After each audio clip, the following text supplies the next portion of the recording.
television in Ukraine and called on the separatists to support the Geneva Agreement, to support the stand down, to give up their weapons and get out of the Ukrainian buildings. They have not called on them to engage in that activity.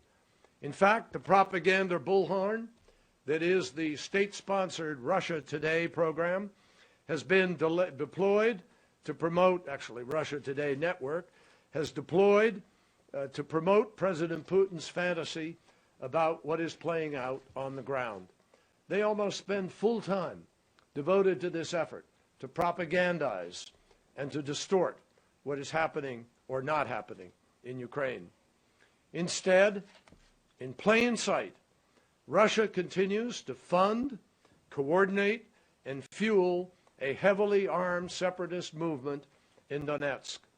Meanwhile, Russian leaders are making increasingly outrageous claims to justify their action, that the CIA invented the internet in order to control the world, or that the forces occupying buildings, armed to the teeth, wearing brand new matching uniforms and moving in disciplined military formation, are merely local activists seeking to exercise their legitimate rights.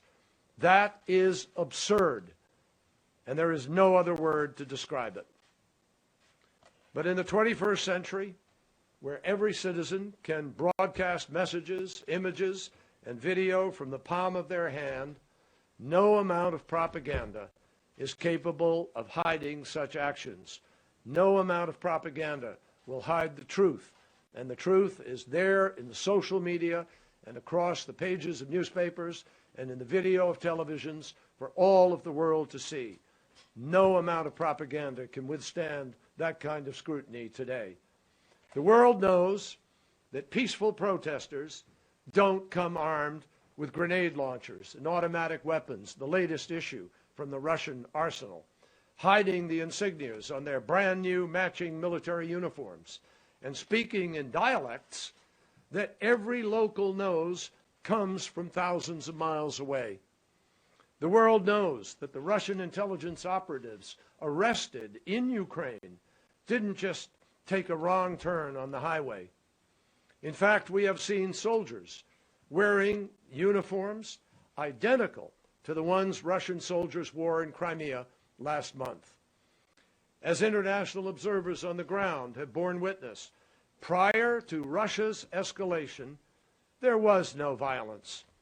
There was no broad-scale assault on the rights of people in the East.